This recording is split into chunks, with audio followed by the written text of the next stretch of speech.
Shalom saudara terkasih dalam Tuhan Yesus Kristus. Salam jumpa bagi saudara seiman sekalian. Saya berdoa roh, jiwa, dan tubuh saudara dalam perlindungan Tuhan kita Yesus Kristus. Amin. Saudara, saya melihat sebuah video di mana anak dari pengacara Alvin Lim menantang debat Pak Kapolri. Umurnya 16 tahun, saudara. Memperdebatkan masalah hukum karena papanya dikerangkeng, saudara, dan mungkin mereka tidak terima karena Pak Alvin Lim adalah seorang advokat yang harusnya dilindungi dan tidak bisa dilakukan penahanan sesuai dengan undang-undang yang disampaikan oleh anaknya ya. Saya tidak terlalu paham di mana pasal-pasalnya ya. Nah, tapi menarik saudara, dia memberikan tanggapan menantang Pak Kapolri untuk berdebat masalah hukum ya. Merasa bahwa hukum di Indonesia ini sepertinya tajam ke bawah tapi tumpul ke atas. Kita tahu Pak Alvin Lim tersandung karena dia membongkar ya.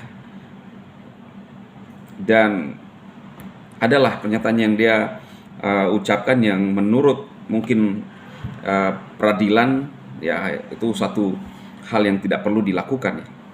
Tetapi kita tahu semua ya, saudara-saudara, khusus saudara seiman juga, Pak Saifuddin pun terus berkoar-koar tentang masalah keadilan yang ada di Indonesia. Ya. Kadang-kadang ada namanya kriminalisasi. Tidak ada pasal yang bisa menjerat, tetapi dicari-carikan untuk bisa menjerat. Ataukah ada orang yang melakukan hal yang sama, ya, tindakan misalnya melawan hukum atau taruhlah pencemaran atau penistaan, tetapi perlakuan hukum itu berbeda, saudara. Ini juga saya baru melihat video Pak Saifuddin yang berkoar-koar di Amerika masalah apa yang dialami sekarang, sehingga dia tidak bisa lagi masuk di Indonesia, bukan karena pengecut. Dia berkata kalau Somad dihukum juga, maka dia akan kembali.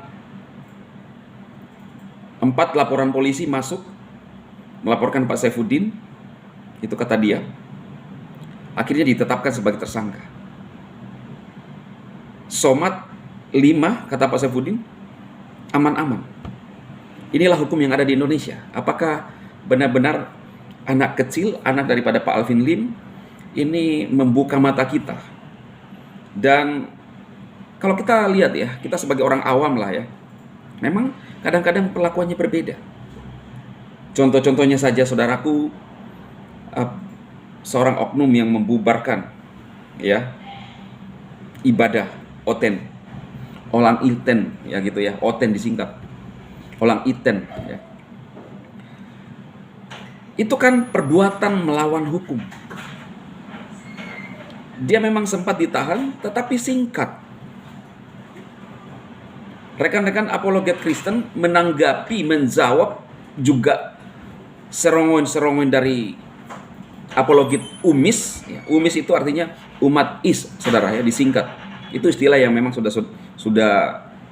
digunakan di media sosial. Mereka ini dikerangkeng, saudara. Pak Manubulu, Gracia Pelo, Anak Batak, kemudian siapa lagi? MKC. Kalau mereka yang ngomong bahkan sudah eksplisit menghinoi iman oten atau Tuhan kita, nggak ada masalah. Nah, contoh-contoh seperti inilah ya yang memang perlu dibenahi. Sayang sekali Pak Saifuddin ngomong bahwa polisi Indonesia lobby di FBI Amerika untuk membujuk supaya dia bisa pulang. Tetapi ternyata di Amerika itu, saudara, Pak Saifuddin cerita ketika sudah masuk zona Amerika ada perlindungan. Dan mereka tidak bisa disogok. Hukum berjalan. Kamu salah ya salah. Kalau di Indonesia unik, saudara. Makan saja biba ya. Makan biba saja, saudara, lalu mengucapkan sebuah kata, itu bisa dikerangkeng. Lina Mukherjee. Viral lagi sekarang, saudara, seorang wanita yang berjilbab makan es krim atau pisang, ya, hanya makan, saudara, dia perlihatkan. Oh, banyak laporan. Jadi mengerikan, ya. Saya melihat bahwa sepertinya tidak ada kepastian hukum. Tidak ada dasar landasan hukum yang benar-benar jelas di Indonesia. Hukum pidana, bagaimana harus orang dipidana, dan tidak ada keseimbangan hukum, khususnya dalam memperlakukan hukum untuk apologet atau antar umat.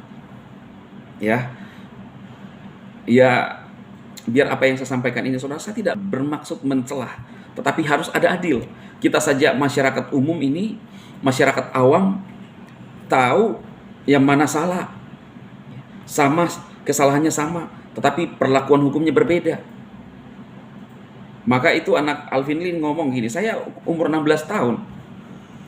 Saya saja tahu ini salah, masa Pak Kapolri atau pakar-pakar hukum tidak bisa, apalagi yang sudah belajar hukum, tidak bisa memutuskan ini salah atau benar.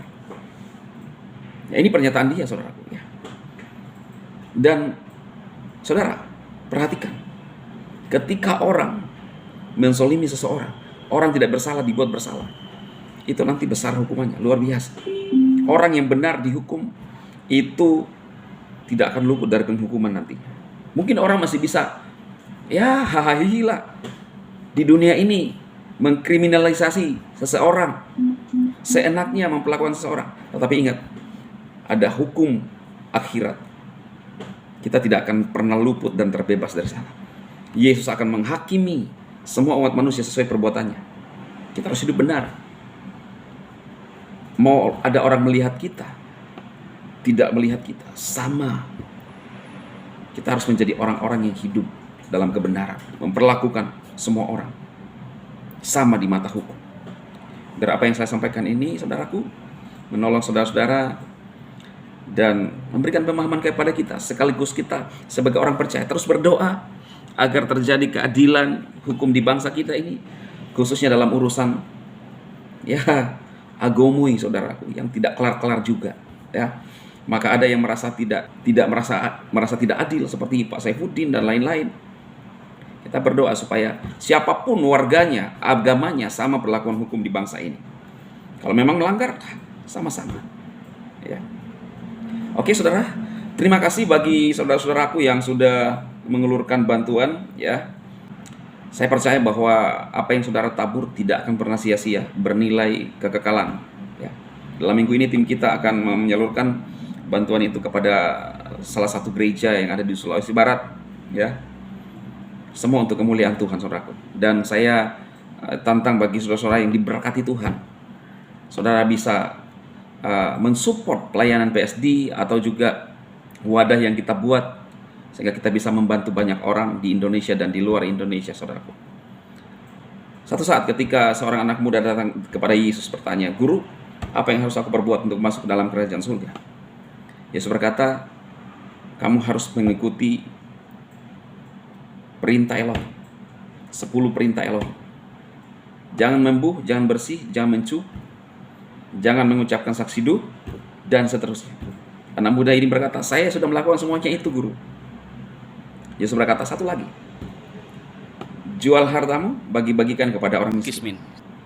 Dia nggak sanggup, karena ini sudah masuk ke dalam hatinya, apa yang dia miliki. Saudaraku, ya, saya tidak menyuruh saudara untuk menjual segala hartamu, tetapi saudara yang punya banyak berkat, saudara bisa menyisihkan, mensupport pelayanan PSD di media sosial.